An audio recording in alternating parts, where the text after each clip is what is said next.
Hello students, NCERT science class 8 के इस video में आपका स्वागत है। इस वीडियो में हम क्लास 8 के चैप्टर 6 दहन और ज्वाला यानी कंबस्शन एंड फ्लेम के बारे में पढ़ेंगे। इस वीडियो में पूरे चैप्टर को स्टेप बाय स्टेप और बारीकी से समझाया गया है। तो इस प्रकार ये वीडियो आपके लिए काफी हेल्पफुल होगी और इस वीडियो से आपको काफी कुछ सीखने को मिलेगा। तो आइए इस वीडियो को हम शुरू करते हैं। इस चैप्टर का पहला टॉपिक है दहन। दहन क्या होता है?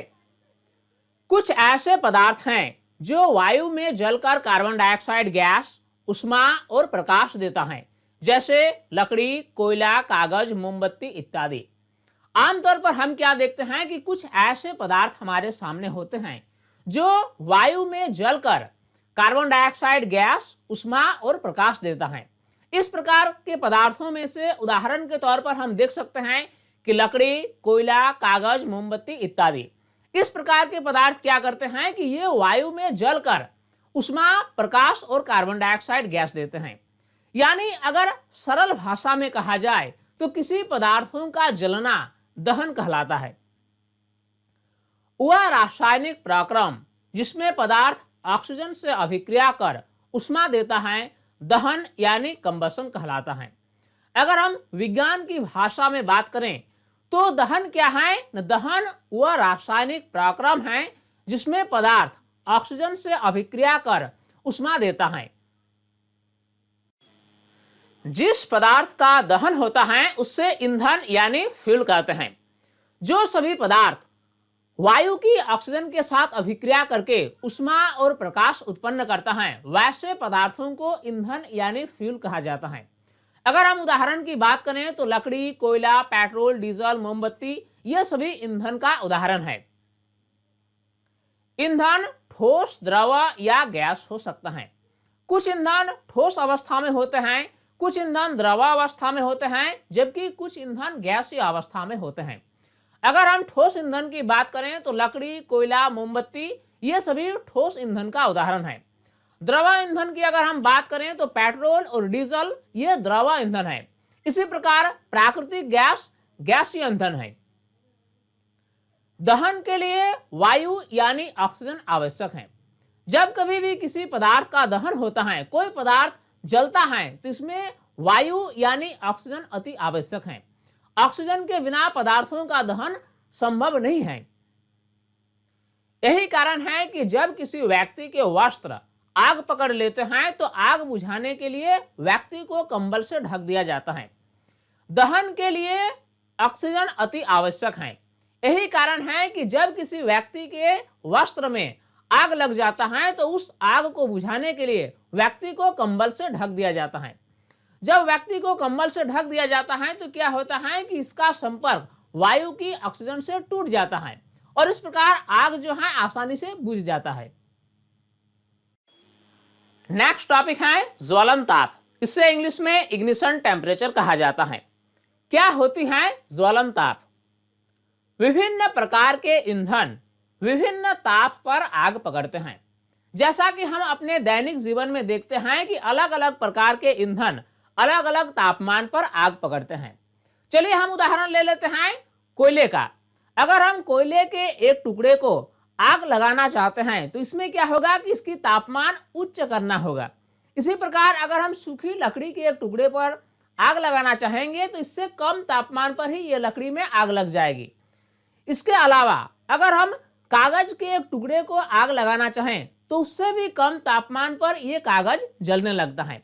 इसी प्रकार उससे भी कम तापमान पर पेट्रोल में आग पकड़ लेती है। कहने का मतलब यह हुआ कि अलग अलग प्रकार का ईंधन अलग अलग तापमान पर आग पकड़ते हैं। वह न्यूनतम ताप जिस पर कोई पदार्थ जलने लगता है उसका ज्वलन ताप कहलाता है। किसी ईंधन का ज्वलन ताप क्या है? न ऐसा न्यूनतम तापमान जिस तापमान पर वह ईंधन पदार्थ जलने लगता है उसी तापमान को उस ईंधन पदार्थ का ज्वलन ताप कहा जाता है। चलिए इसको समझने के लिए हम उदाहरण ले लेते हैं पेट्रोल का और कोयले का। अगर हम कोयले के टुकड़े को आग लगाना चाहें तो इसके लिए हमें उच्च तापमान की आवश्यकता होगी। लेकिन अगर हम पेट्रोल में आग लगाना चाहें तो हमें कम तापमान की आवश्यकता होगी। यानी इसका मतलब यह हुआ कि पेट्रोल का ज्वलन ताप कोयले की तुलना में कम होता है। कोई ईंधन पदार्थ तब तक आग नहीं पकड़ सकता जब तक उसका ताप उसके ज्वलन ताप से कम रहता है।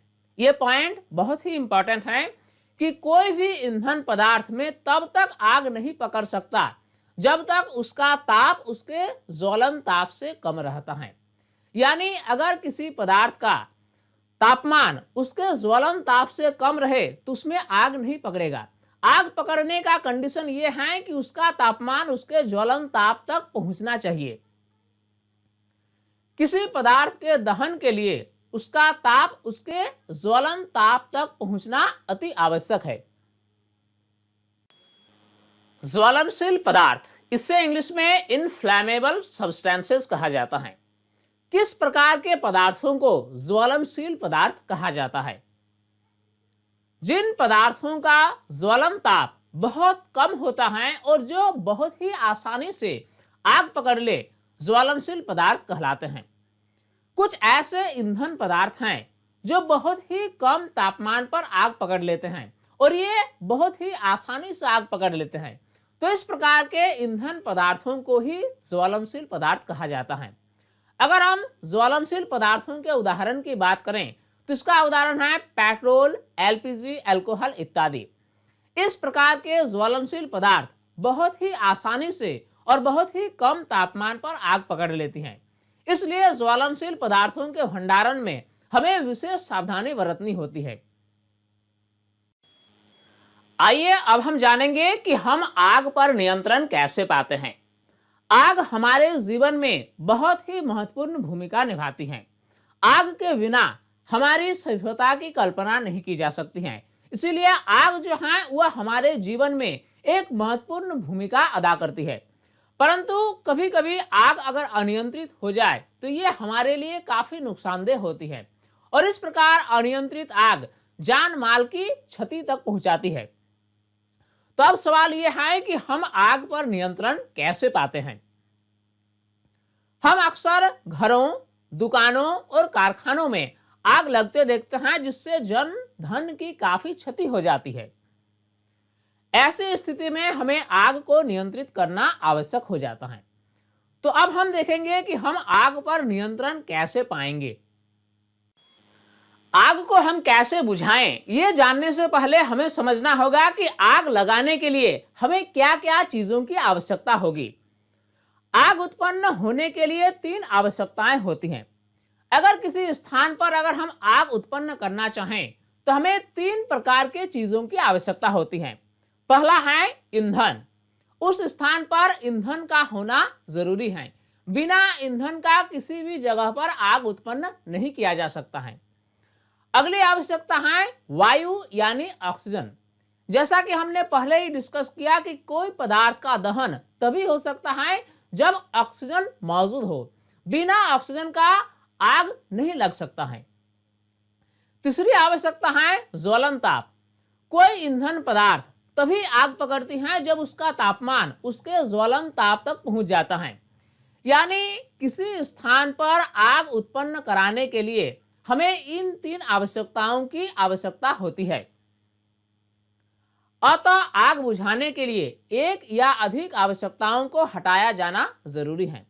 तो चूंकि जब हमने समझ गया कि आग उत्पन्न करने के लिए इन 3 प्रकार की आवश्यकताओं की जरूरत पड़ती है, तो इसी से हम समझ सकते हैं कि आग बुझाने के लिए एक या एक से अधिक आवश्यकताओं को वहां से हटाया जाना जरूरी है।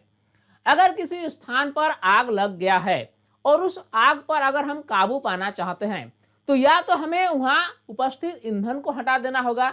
जितने भी प्रकार की लकड़ी, कोयला, पेट्रोल या जो भी ईंधन पदार्थ है उस ईंधन को हटाना होगा, या फिर वहां मौजूद वायु या फिर ऑक्सीजन का उस आग के संपर्क में आने से रोकना होगा, या फिर ऐसा करना होगा कि उस जगह जो ईंधन है उसका तापमान हमें कम कर देना है ताकि उसकी ज्वलन ताप से उसका तापमान कम हो जाए।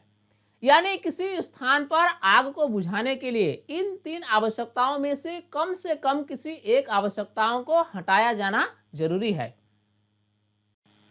जल सबसे अधिक प्रचलित अग्निशामक है।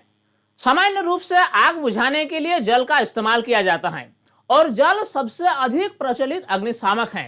परंतु विद्युत उपकरणों में आग लगी हो तो जल का उपयोग नहीं किया जाता, क्योंकि जल विद्युत का चालन कर सकता है और आग बुझाने वाले को हानि हो सकती है। परंतु हर प्रकार के आग को बुझाने के लिए जल का इस्तेमाल नहीं किया जाता है। उदाहरण के तौर पर हम देख सकते हैं कि अगर विद्युत उपकरणों में आग लगी हो तो उस आग को बुझाने के लिए जल का इस्तेमाल नहीं किया जाना चाहिए, क्योंकि जल जो है वह विद्युत का चालन कर सकता है। इसके कारण क्या होगा कि आग बुझाने वाले को विद्युत का झटका लग सकता है। इसी प्रकार तेल और पेट्रोल में लगी आग बुझाने के लिए भी जल का उपयोग नहीं किया जाता, क्योंकि जल तेल से भारी होता है, जिससे तेल ऊपर आ जाता है और इस प्रकार आग पर नियंत्रण नहीं पाया जा सकता। जिस प्रकार विद्युत उपकरणों में लगी आग को बुझाने के लिए जल का इस्तेमाल नहीं किया जाता है, ठीक वैसे ही तेल या पेट्रोल में लगी आग को बुझाने के लिए भी जल का इस्तेमाल नहीं किया जाता है। इसका कारण क्या है कि जल जो है वह तेल से भारी होता है, जिसके कारण तेल ऊपर आ जाता है और यह जल के ऊपर तैरने लगता है और इस प्रकार तेल के ऊपर आ जाने से आग पर नियंत्रण करना मुश्किल हो जाता है। इसीलिए तेल और पेट्रोल में लगी आग को बुझाने के लिए जल का इस्तेमाल नहीं बल्कि बालू का इस्तेमाल किया जाता है। विद्युत उपकरण और पेट्रोल में लगी आग बुझाने के लिए कार्बन डाइऑक्साइड एक अच्छा अग्निशामक है। अगर विद्युत उपकरण में या पेट्रोल में आग लगी हो तो इस आग को बुझाने का सबसे अच्छा अग्निशामक है कार्बन डाइऑक्साइड गैस। ऑक्सीजन से भारी होने के कारण कार्बन डाइऑक्साइड आग को एक कंबल की तरह लपेट लेती है। जब किसी स्थान पर किसी विद्युत उपकरण में या पेट्रोल में आग लगी हो तो उस आग को बुझाने के लिए कार्बन डाइऑक्साइड गैस का उपयोग किया जा सकता है। कार्बन डाइऑक्साइड गैस क्या होता है कि यह ऑक्सीजन से भारी होता है और भारी होने के कारण ये आग को कंबल की तरह लपेट लेता है, जिसके कारण क्या होता है कि ईंधन और ऑक्सीजन के बीच संपर्क टूट जाता है और आग पर नियंत्रण हो पाता है। इस प्रकार कार्बन डाइऑक्साइड गैस जब आग को कंबल की तरह लपेट लेता है तो वायु की ऑक्सीजन और ईंधन दोनों के बीच का संपर्क टूट जाता है और इस प्रकार आग पर आसानी से नियंत्रण पाया जा सकता है। इसलिए कार्यालयों और व्यावसायिक जगहों पर कार्बन डाइऑक्साइड भरी सिलेंडर रखी जाती है। सिलेंडरों में उच्च दाब पर कार्बन डाइऑक्साइड द्रव के रूप में रहती है। सिलेंडरों से छोड़े जाने पर कार्बन डाइऑक्साइड गैस बहुत अधिक फैलती है और ठंडी हो जाती है। इस प्रकार यह आग को चारों ओर से घेर लेती है और ईंधन के ताप को नीचे ले आती है। अतः हम कह सकते हैं कि कार्बन डाइऑक्साइड गैस जो है ये एक उत्तम अग्निशामक है। देखिए होता क्या है कि सिलेंडरों में कार्बन डाइऑक्साइड गैस को अति उच्च दाब पर रखा जाता है और उच्च दाब होने के कारण ये कार्बन डाइऑक्साइड गैस द्रव के रूप में रहती है। जब इस गैस को सिलेंडर से छोड़ा जाता है तो ये कार्बन डाइऑक्साइड गैस बहुत अधिक फैलती है और इसकी वजह से ये गैस ठंडी हो जाती है और इस प्रकार ये कार्बन डाइऑक्साइड गैस आग को पूरी तरह से कंबल की तरह ढक लेती है और इस प्रकार वायु और ईंधन के बीच का संपर्क टूट जाने के कारण हम आसानी से आग पर नियंत्रण पा सकते हैं। इस प्रकार कार्बन डाइऑक्साइड गैस एक उत्तम अग्निशामक का कार्य करता है। अब हम पढ़ेंगे दहन के प्रकार। कुछ ईंधन जैसे लकड़ी, कागज, मोमबत्ती, कोयला आदि का दहन सामान्य दर से होता है। आमतौर पर ऐसा देखा गया है कि अधिकांश ईंधन जैसे कि लकड़ी, कागज, मोमबत्ती, कोयला इत्यादि ये सभी का जो दहन होता है ये सामान्य दर से होता है, अर्थात इसकी दहन की प्रक्रिया बहुत तेज भी नहीं होती है और बहुत मंद भी नहीं होती है। इस प्रकार के ईंधन का दहन सामान्य दर से होता है। परंतु जब हम जलती हुई माचिस की तीली अथवा गैस लाइटर को रसोई में गैस स्टोव के निकट लाते हैं तो गैस तेजी से जलने लगता है और उष्मा और प्रकाश उत्पन्न करता है। परंतु होता क्या है कि जब हम अपने रसोई घर में गैस स्टोव के निकट कोई जलती हुई माचिस की तिल्ली ले जाते हैं तो ये बहुत तेजी से ये गैस जलने लगता है और जलने के परिणाम स्वरूप ये ऊष्मा और प्रकाश उत्पन्न करता है। इस प्रकार का दहन तीव्र दहन यानी रैपिड कंबशन कहलाता है। अर्थात तीव्र दहन एक ऐसा दहन है जिसमें दहन की गति बहुत अधिक होती है। तो इस प्रकार की दहन को तीव्र दहन यानी रैपिड कंबशन कहा जाता है। श्वेत फास्फोरस जैसे कुछ पदार्थ हैं जो कमरे के ताप पर वायु में स्वतः ही जल उठते हैं। कुछ ऐसे पदार्थ हैं जैसा कि श्वेत फास्फोरस, ये अगर वायु के संपर्क में आए तो ये अपने आप आग पकड़ लेती हैं। यानी श्वेत फास्फोरस जो है वह कमरे के तापमान पर ही वायु के संपर्क में आने से आग पकड़ लेती है। इस प्रकार का दहन जिसमें पदार्थ बिना किसी प्रत्यक्ष कारण के अचानक लपटों के साथ जल उठता है, स्वतः दहन यानी स्पॉन्टेनियस कंबशन कहलाता है। स्वतः दहन कैसा है? ये एक ऐसा दहन है जिसमें कोई ईंधन पदार्थ बिना किसी प्रत्यक्ष कारण के अचानक लपटों के साथ जल उठता है, उससे हम स्वतः दहन यानी स्पॉन्टेनियस कंबशन कहते हैं। इसलिए श्वेत फास्फोरस को जल में डुबाकर रखा जाता है। अगर हम श्वेत फास्फोरस को भंडार करना चाहते हैं, रखना चाहते हैं, तो इससे हमें कैसे रखना होगा? निश्चय जल में डुबा करके रखना होगा, क्योंकि ये वायु के संपर्क में आने से अपने आप ही जल उठते हैं। जब हम पटाखे को जलाते हैं तो एक आकस्मिक अभिक्रिया होने से ऊष्मा, प्रकाश और तेज ध्वनि पैदा होती है। आमतौर पर हम देखते हैं कि जब हम पटाखे जलाते हैं तो इसमें अचानक एक अभिक्रिया होती है, एक आकस्मिक अभिक्रिया होती है और इस अभिक्रिया के परिणाम स्वरूप ऊष्मा, प्रकाश और तेज ध्वनि पैदा होती है। इस प्रकार की अभिक्रिया विस्फोट यानी एक्सप्लोजन कहलाती है। पटाखे पर दाब डालने पर भी विस्फोट हो सकता है। अब अगला टॉपिक है ज्वाला। इससे इंग्लिश में फ्लेम कहा जाता है। क्या होती है ज्वाला? हमने अक्सर कागज, लकड़ी या मोमबत्ती को जलते हुए देखा है।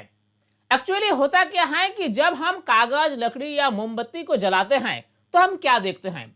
हम आग की लपटें देखते हैं। यानी ये सभी पदार्थ आग की लपटों के साथ जलता है। इसी आग की लपटों को ज्वाला कहा जाता है। दहन के समय जो पदार्थ वाष्पित होते हैं वे ज्वाला का निर्माण करते हैं। देखिए होता क्या है कि जब हम किसी ईंधन पदार्थ को जलाते हैं तो उसमें मौजूद वाष्पशील पदार्थ वाष्प बनकर उड़ने लगते हैं और इसी के कारण ये आग की लपटों के साथ जलता है और इसी आग की लपटों को ही ज्वाला कहा जाता है। परंतु लकड़ी का कोयला वाष्पित नहीं होता और कोई ज्वाला नहीं देता। लकड़ी का कोयला, इससे हम चारकोल भी कहते हैं। चारकोल क्या है ना? ये लकड़ी को जला करके चारकोल बनाया जाता है। तो जब हम चारकोल को जलाते हैं तो ये ज्वाला उत्पन्न नहीं करता बल्कि ये लाल तप्त होकर जलने लगता है। यानी लकड़ी के कोयले में कोई भी वाष्पशील पदार्थ नहीं होता है और वाष्पशील पदार्थ नहीं होने के कारण ये ज्वाला उत्पन्न नहीं करते हैं। यानी कोई ईंधन ज्वाला तभी उत्पन्न करेगा जब उसमें वाष्पशील पदार्थ मौजूद होगा। अर्थात किसी ईंधन के दहन का दिखाई देने वाला गैसीय लो को ज्वाला कहा जाता है। ज्वाला क्या है ना? ये दहन का दिखाई देने वाला गैसीय लो है। अब आइए जरा समझने की कोशिश करते हैं कि मोमबत्ती की ज्वाला के विभिन्न क्षेत्र क्या क्या हैं। जब हम मोमबत्ती को जलाते हैं तो हमें एक आग की लो दिखाई पड़ती है। इसी आग की लो को ज्वाला कहा जाता है। अगर आप गौर से देखें तो मोमबत्ती की ज्वाला विभिन्न क्षेत्रों में बटा हुआ होता है। इसमें एक क्षेत्र होती है जो ज्वाला की सबसे बाहरी क्षेत्र होती है, इसे वाज्य क्षेत्र कहा जाता है। एक मध्य भाग होती है और एक आंतरिक भाग होती है। यानी ज्वाला के 3 क्षेत्र होता है, वाज्य क्षेत्र, मध्य क्षेत्र और आंतरिक क्षेत्र। अब आइए जरा समझने की कोशिश करते हैं कि इन क्षेत्रों की क्या क्या खासियत है। ज्वाला के सबसे बाहरी क्षेत्र को वाज्य क्षेत्र कहा जाता है। यह ज्वाला के पूर्ण दहन का क्षेत्र होता है। ज्वाला का जो बाहरी क्षेत्र होता है यह पूर्ण दहन का क्षेत्र होता है, यानी इसमें वाष्पशील पदार्थ पूर्ण रूप से दहन होता है। यह क्षेत्र नीले रंग के प्रकाश के साथ जलता है। यह ज्वाला के सबसे गर्म भाग होता है, यानी वाह्य क्षेत्र जो होता है यह ज्वाला का सबसे गर्म भाग होता है और यह नीले रंग के प्रकाश के साथ जलता है। अगर हम मध्य क्षेत्र की बात करें तो यह ज्वाला के आंशिक दहन वाला क्षेत्र होता है, यानी ज्वाला के मध्य क्षेत्र में जो वाष्पशील पदार्थों का दहन होता है इसमें उन सभी पदार्थों का आंशिक दहन ही होता है। यह क्षेत्र पीले रंग के प्रकाश के साथ जलता है। यह ज्वाला के मध्यम गर्म वाला भाग होता है।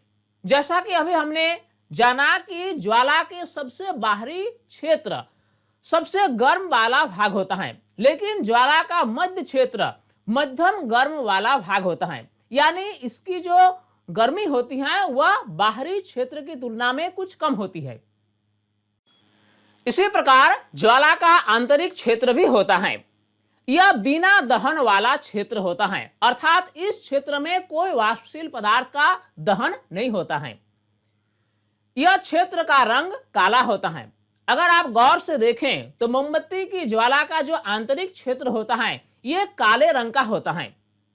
यह ज्वाला के सबसे कम गर्म वाला भाग होता है, अर्थात इसकी गर्मी सबसे कम होती है।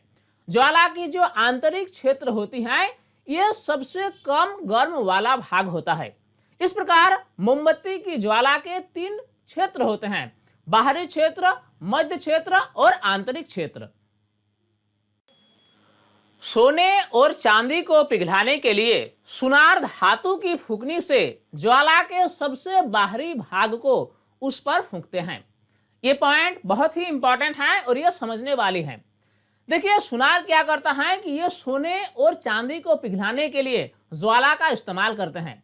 इसके लिए सुनार धातु की फूंकनी से ज्वाला के सबसे बाहरी भाग को सोने या चांदी पर फूंकते हैं। इसका क्या कारण हो सकता है? सुनार ज्वाला के सबसे बाहरी भाग का उपयोग इसलिए करता है क्योंकि यह ज्वाला का सबसे गर्म क्षेत्र होता है। तो जैसा कि अभी हमने डिस्कस किया कि ज्वाला का सबसे गर्म क्षेत्र होता है ज्वाला का बाहरी क्षेत्र, इसीलिए सुनार जो है ज्वाला के बाहरी क्षेत्र का ही उपयोग करता है सोने और चांदी को पिघलाने के लिए। अब हम अगले टॉपिक पर आएंगे। ईंधन क्या है? वह पदार्थ जो जलकर ऊष्मा और प्रकाश देता है ईंधन कहलाता है। हम अपने दैनिक जीवन में अनेक ऐसे पदार्थों का इस्तेमाल करते हैं जिससे ऊष्मा और प्रकाश की प्राप्ति होती है। तो इस प्रकार की पदार्थ जो आग में जलकर ऊष्मा और प्रकाश उत्पन्न करता है ईंधन कहलाता है। अगर हम उदाहरण की बात करें तो ईंधन का उदाहरण है लकड़ी, कोयला, पेट्रोल, मिट्टी का तेल, कागज इत्यादि। ईंधनों का उपयोग विभिन्न प्रकार के घरेलू और औद्योगिक उपयोग हेतु किया जाता है। ईंधन जो है वह हमारे जीवन के लिए बहुत ही महत्वपूर्ण है। हम विभिन्न प्रकार के घरेलू और औद्योगिक उपयोग के लिए ईंधन का प्रयोग करते हैं। एक अच्छे ईंधन के क्या क्या गुण होना चाहिए? एक अच्छे ईंधन के निम्नलिखित गुण होते हैं। पहला तो यह है कि यह सहज उपलब्ध होता है। दूसरा है कि यह सस्ता होता है।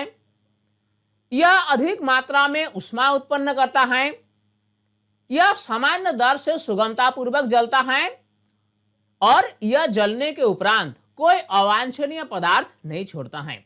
देखिए, अच्छे ईंधन की अगर बात किया जाए तो अच्छे ईंधन हम वैसे ईंधन को ही कहेंगे जिस ईंधन में ये सभी गुण लागू होते हैं। पहला तो यह है कि यह सहज रूप से उपलब्ध होना चाहिए। दूसरा है कि इसकी कीमत कम होनी चाहिए, यानी यह सस्ता होना चाहिए। यह अधिक मात्रा में ऊष्मा उत्पन्न भी करें। अगर कोई ईंधन अधिक मात्रा में ऊष्मा उत्पन्न नहीं करता है तो हम उससे अच्छा ईंधन नहीं मानेंगे। यानी अच्छे ईंधन की यह विशेषता है कि यह अधिक मात्रा में ऊष्मा प्रदान करे। इसी प्रकार यह सामान्य दर से सुगमतापूर्वक जलता रहे। यह पॉइंट बहुत ही इंपॉर्टेंट है कि अगर कोई ईंधन बहुत ही तीव्र गति से जलने लगे या फिर बहुत ही मंद गति से जलने लगे तो हम इससे अच्छा ईंधन नहीं कहेंगे। अच्छा ईंधन हम उस ईंधन को कहेंगे जो सुगमता पूर्वक और सामान्य दर से जले, यानी बहुत तेज भी नहीं और बहुत धीमी भी नहीं। अगला है कि यह जलने के उपरांत कोई अवांछनीय पदार्थ नहीं छोड़ता है। अगर कोई ईंधन जलने के उपरांत बहुत ज्यादा प्रदूषण फैलाता है या बहुत ज्यादा अवशेष बच जाता है तो उससे हम अच्छे ईंधन नहीं कहेंगे। अच्छे ईंधन उसी ईंधन को कहेंगे जो जलने के उपरांत कोई अवांछनीय पदार्थ नहीं छोड़ता है। अब हम अगले टॉपिक पर आएंगे जिसका नाम है ईंधन दक्षता यानी फ्यूल इफिशियंसी। अब जरा समझने की कोशिश करते हैं कि ईंधन दक्षता क्या होती है। विभिन्न ईंधन भिन्न मात्रा में ऊष्मा उत्पन्न करता है। अगर आप विभिन्न प्रकार के ईंधन को इकट्ठा करें, जैसे 1 किलोग्राम कोयला, 1 किलोग्राम लकड़ी, 1 किलोग्राम कागज, 1 किलोग्राम पेट्रोल, इस प्रकार करके विभिन्न प्रकार के ईंधन की निश्चित मात्रा को अगर आप जलाएं तो आप पाएंगे कि विभिन्न प्रकार के ईंधन अलग अलग मात्रा में ऊष्मा उत्पन्न करता है। कोई ईंधन अधिक मात्रा में ऊष्मा देता है जबकि कोई ईंधन कम मात्रा में ऊष्मा देता है। किसी ईंधन के 1 किलोग्राम के पूर्ण दहन से प्राप्त ऊष्मा की मात्रा को ईंधन का ऊष्मीयमान कहते हैं। ऊष्मीयमान क्या है?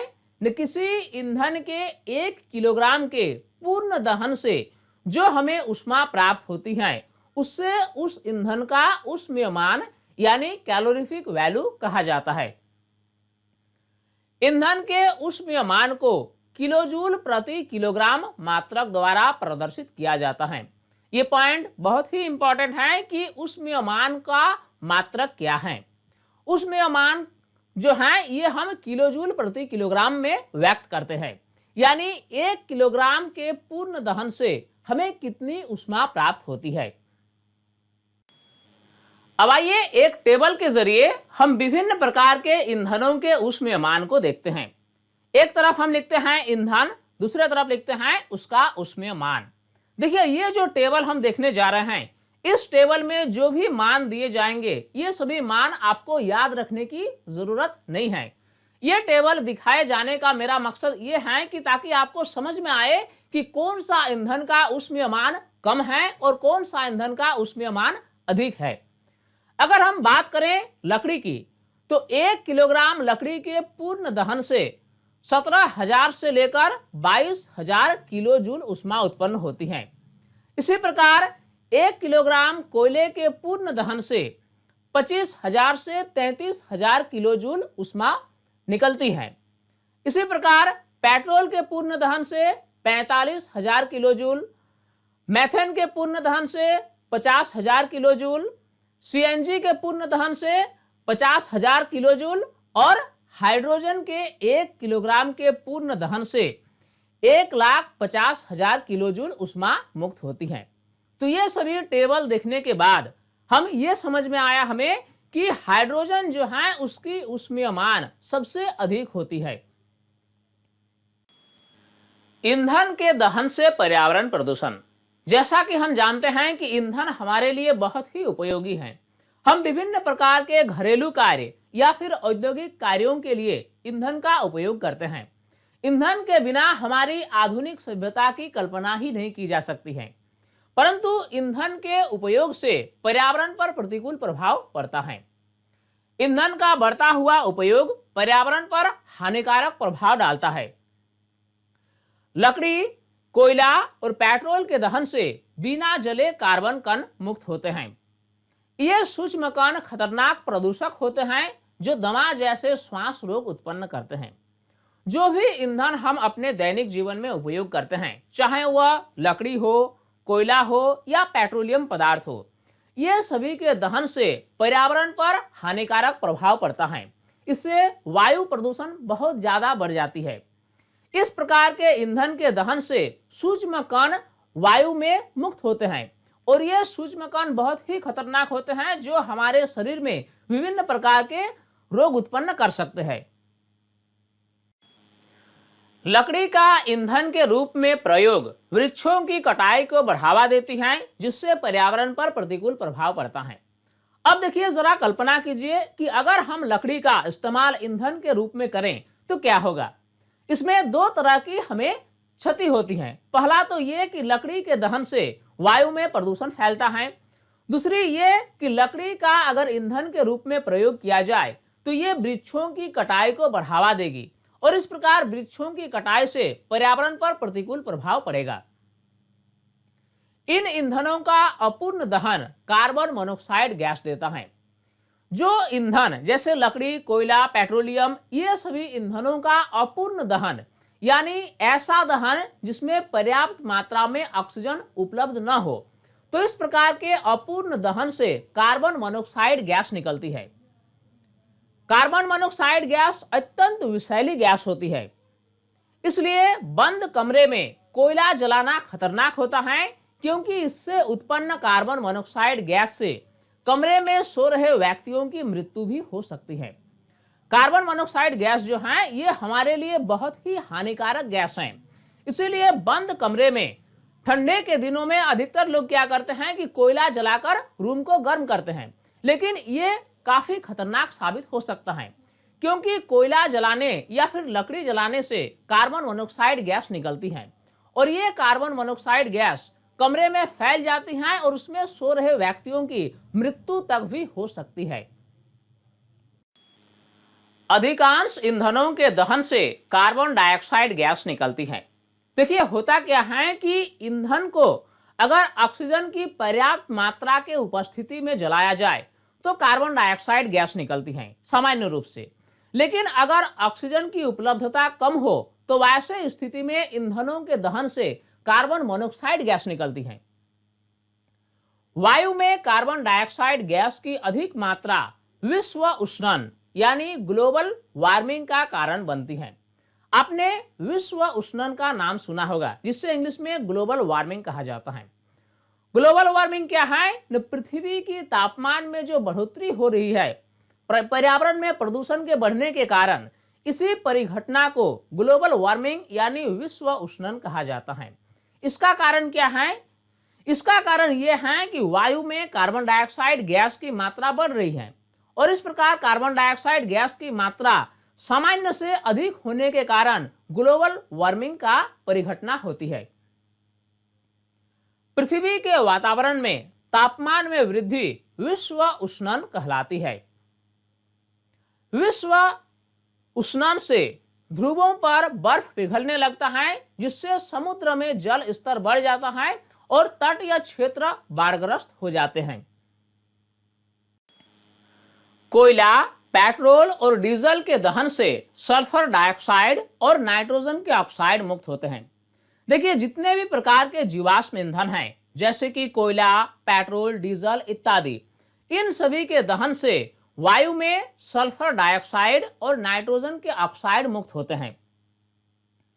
ये गैसें वायु में वर्षा जल के साथ मिलकर अम्ल बनाते हैं। अब ये जो गैसें हैं यानी सल्फर डाइऑक्साइड और नाइट्रोजन ऑक्साइड, ये वर्षा जल के साथ मिलकर अम्ल बनाते हैं और ये अम्ल क्या करते हैं ना, वर्षा जल के साथ पृथ्वी की सतह पर आ पहुंचते हैं और इस प्रकार की वर्षा को अम्लीय वर्षा यानी एसिड रेन कहा जाता है। अम्लीय वर्षा फसलों, भवनों और मृदा के लिए बहुत ही हानिकारक होती है। आजकल मोटर वाहनों में ईंधन के रूप में डीजल और पेट्रोल का स्थान सीएनजी यानी संपीड़ित प्राकृतिक गैस ले रही है। पहले क्या होता था कि मोटर वाहनों में पेट्रोल और डीजल का इस्तेमाल बहुत अधिक होता था, लेकिन आजकल बड़े बड़े शहरों में मोटर वाहनों में ईंधन के रूप में सीएनजी का प्रयोग होता है। सीएनजी का पूरा नाम है कंप्रेस्ड नेचुरल गैस। हिंदी में इसे हम संपीड़ित प्राकृतिक गैस के नाम से जानते हैं। सीएनजी कम प्रदूषणकारी होती है क्योंकि यह सल्फर और नाइट्रोजन के ऑक्साइडों का उत्पादन अल्प मात्रा में करती है। दूसरे ईंधनों के तुलना में यानी पेट्रोल और डीजल के तुलना में सीएनजी जो है ये कम प्रदूषणकारी है, ये कम प्रदूषण फैलाती है। कारण क्या है कि इसके दहन से बहुत ही कम मात्रा में सल्फर और नाइट्रोजन के ऑक्साइड का उत्पादन होता है। सीएनजी एक अधिक स्वच्छ ईंधन है, इसीलिए सीएनजी जो है ये एक अधिक स्वच्छ ईंधन है। तो स्टूडेंट्स, इस वीडियो के जरिए हमने पूरे चैप्टर को कवर करने की कोशिश किया और उम्मीद करता हूं ये वीडियो आपके लिए काफी फायदेमंद होगी और इस वीडियो से आपने काफी कुछ सीखा होगा। ये वीडियो आपको कैसा लगा आप हमें कमेंट सेक्शन में जरूर बताएं। साथ ही अगर आप हमारे YouTube चैनल साइंस प्लेटफॉर्म को अभी तक सब्सक्राइब नहीं किया है तो इसे अभी सब्सक्राइब कर लें और नोटिफिकेशन बेल को ऑन जरूर कर लें ताकि हर नई वीडियोस के अपडेट्स आप तक आसानी से पहुंच सके। इस वीडियो को आप लाइक जरूर कर दें क्योंकि आपकी लाइक से ही हमें इंस्पायरेशन मिलती है आपके लिए नई नई वीडियोस बनाने की। तो स्टूडेंट्स, तब तक के लिए बाय।